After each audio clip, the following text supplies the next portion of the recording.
नमस्कार दोस्तों। मेरा नाम है विजय कुमार। आप देख रहे हैं कॉमिक्स पिटारा चैनल को। तो चलिए दोस्तों, हम लोग कॉमिक्स पढ़ रहे थे कमांडो, जो कि गमराज की कॉमिक्स है। इसका पहला पार्ट मैंने अपने चैनल पे अपलोड कर दिया है। पहले पार्ट में मैंने इस कॉमिक्स को 14 पेज तक कवर कर लिया था। अब इस पार्ट में इसके आगे कहानी को शुरू करते हैं। जबकि कमांडो पहुंच चुका था ऑर्डिनेंस फैक्ट्री के पास, जहां चल रही थी हड़ताल। तानाशाही नहीं चलेगी, चिल्ली बुलेट और चिल्ली बम बनाना बंद करो, जिसमें बारूद के साथ पिसी हुई लाल और काली मिर्च भी भरी जाती है। इनको बनाते वक्त छींक छींक कर हमारी नाकों के पकोड़े तल जाते हैं। आ गया एक और बॉर्डर। छींकों के कारण रात भर ना हमें नींद आती है और ना पड़ोसियों को। पड़ोसी छींकों के कारण कई बार हमारी पिटाई कर चुके हैं। जब तक यहाँ चिली बुलेट और चिली बम बनाने बंद नहीं होते, यह हड़ताल भी खत्म नहीं होगी। और आज हड़ताल शुरू हुआ 3रा महीना हो चुका है। मेरे घर में अन्न का दाना तक नहीं बचा। कल मैंने चिड़िया के घोंसले से गेहूं ढूंढकर उसकी रोटी बनाकर खाई। रो मत यार, यही कहानी मेरी भी है। फर्क सिर्फ इतना है कि तूने गेहूं चिड़िया के घोंसले में ढूंढे और मैंने भैंस के गोबर में से। अगर ये हड़ताल जल्दी ही खत्म ना हुई तो हम सब भूखे मर जाएंगे। तभी वो देखो, जनरल मैनेजर साहब आ रहे हैं। उठा लो पत्थर, आज फैसला होकर रहेगा। आए, शीशे क्यों नहीं फूट रहे? क्योंकि शीशे बुलेट प्रूफ है। हड़ताल वाली जगह पर बुलेट प्रूफ गाड़ियों में जाना सुरक्षित रहता है।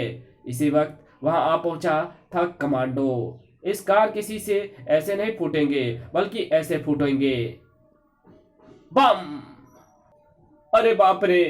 कमांडो आगे बढ़ा। गोलियों का जवाब गोलियों से और बारूद का जवाब बारूद से देने के लिए मुझे इस कक्ष में प्रवेश करना ही होगा। वहां के गार्ड्स ने उसे रोका। ठहरो, अपना आई कार्ड दिखाओ। ओह, आई कार्ड? वो तो मैं दिखाना ही भूल गया। ये लो आई कार्ड। अब यहां पर चुपचाप खड़े रहो।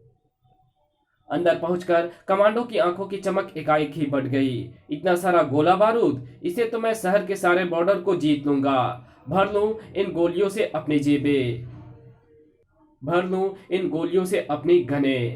कमांडो अपनी गनों को लोड करके पलटा ही था कि इसे वहीं रहने दे कमांडो।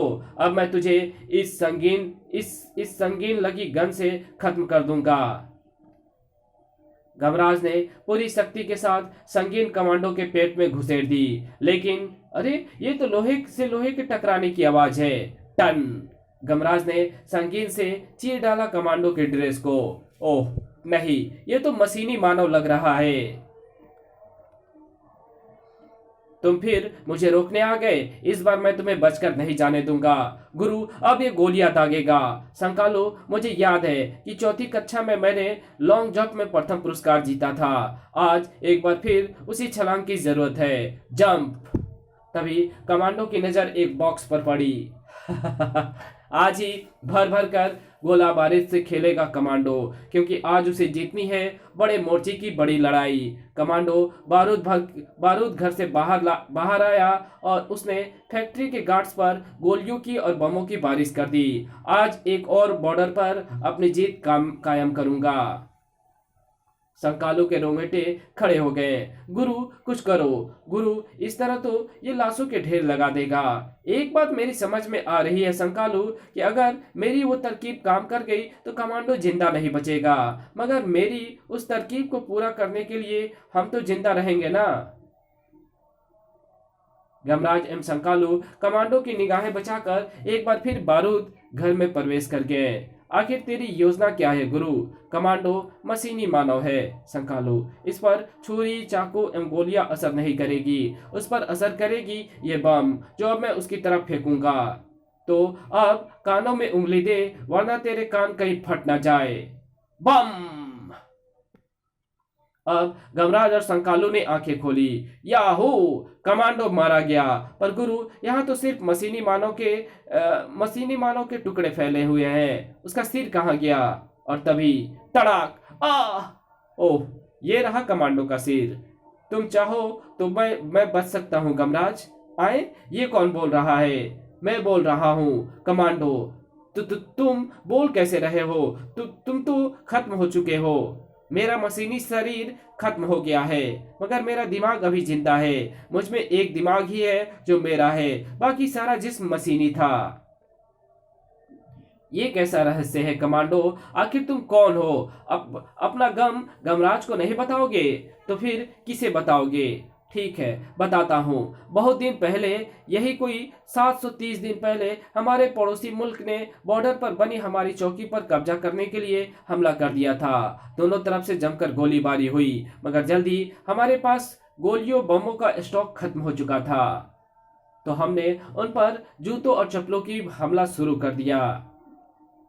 दुश्मन आगे बढ़ता ही चला आ रहा था, जबकि हमारे पास अब बची थी खाली गने और खाने की रसद के नाम पर मूंगफलियां। मैंने अपने साथियों को बहुमूल्य सुझाव दिया। आइडिया, क्यों ना हम गोलियों की जगह पर मूंगफलियां भरकर मारे? आइडिया बुरा नहीं है। ठंडा मौसम है, अगर वो मूंगफलियां खाने बैठ गए तो इतनी देर में हमारी मदद भी पहुंच जाएगी।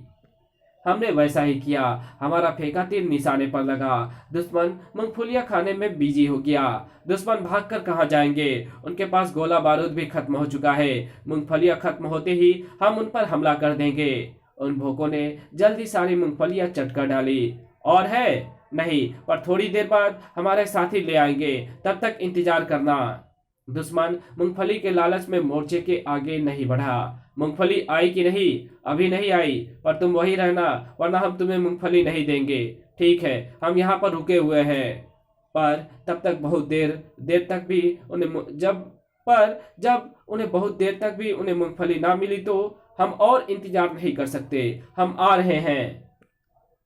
दुश्मनों के उस हमले से चौकी तहस नहस हो गई। हमारे सारे सैनिक मारे गए। मैं बुरी तरह घायल हुआ और मूर्छित हालत में था। ढूंढो, जरूर इन्होंने मूंगफली कहीं छिपा कर जरूर रखी होगी। लो, मुझे एक दाना मिल गया। मूंगफली के उस दाने को प्राप्त करने के लिए दुश्मन सैनिकों में जंग छिड़ गई। मूंगफली का यह दाना मैं खाऊंगा। नहीं मैं। एक के सिवा सारे सैनिक मारे गए। आखिर मैंने पा लिया। यही उचित अवसर देखकर मैंने अपनी पूरी शक्ति को एकत्र किया और उस एकमात्र बचे दुश्मन को जूते से पीट पीट कर मार डाला। ये तो मेरा जूता है, कम से कम अपने जूते से तो मार। तभी मदद भी आ पहुंची। मदद लाने में इतनी देर कैसे हुई? आह! हम रास्ते में मूंगफली खाने बैठ गए थे। बातों बातों में समय का पता ही नहीं चला। मैं क्या करता बताओ? ये सुनकर मैं उनका क्या करता? मैंने कुछ नहीं किया। दुश्मनों के और सैनिक कभी भी आ सकते हैं। जल्दी से बक्से खोलकर अपनी और मेरी गनें भरकर लोड कर दो। मैं आखिरी सांस तक लड़ाई लड़ूंगा। लेकिन बक्सा खोलते ही सब सैनिकों के होश उड़ गए। अरे, गोलियों वाला बक्सा छूट गया और मूंगफली वाला आ गया। क्या? तभी दुश्मनों के और सैनिक भी वहां पहुंचे। उन्होंने आते ही गोलियों की बारिश कर दी। मैं उस हमले से बच गया। मैं उस हमले में भी बच तो गया, लेकिन मुझे भी मरा समझकर दुश्मनों ने मुझे भी लाशों के साथ फेंक दिया और मैं घिसटते घिसटते अपने हेडक्वार्टर तक पहुंच गया। अरे कमांडो भैरव सिंह, ये तो बुरी तरह घायल है। इसे फौरन अस्पताल ले जाओ। मुझे फौरन ऑपरेशन थिएटर में लाया गया। डॉक्टर, इसकी बाजुओं पर 25-25 गोलियां लगी है। फौरन बाजुएं काट दो। इसकी टांगों पर पूरी 101 गोलियां लगी है। ये भी काट दो, वरना जहर फैल जाएगा। डॉक्टर, कंधों में बम के छर्रे घुसे हुए हैं। ये भी काट दो। डॉक्टर, कूल्हे की हड्डियां में 35 गोलियां साफ साफ लगी दिखाई पड़ रही है। काट दो। सीने में गहरा गड्ढा हो गया है। शायद दुश्मनों का ही फेंका हुआ एक बिना फटा बम भी वहां पड़ा है। बम पर मेड इन चाइना लिखा है। सीना भी काट दो। और फिर मेरे ऑपरेशन के बाद जब काबिल डॉक्टरों ने मेरे शरीर पर से चादर हटाई तो मैं इतना ही बचा था। उसके बाद डॉक्टरों ने मेरी जान बचाने के लिए मुझे मशीनी जिस्म देने की सोच ली। कुछ दिनों बाद, कमांडो, जाओ, अब तुम बिल्कुल ठीक हो। हमने तुम्हारे जिस्म को मशीन में बदल दिया है। तुम इंसानों की तरह ही सोच एवं समझ एवं बोल सकते हो। और तब मैं निकल पड़ा बॉर्डर पर। मुझे लड़ाई जीतनी है।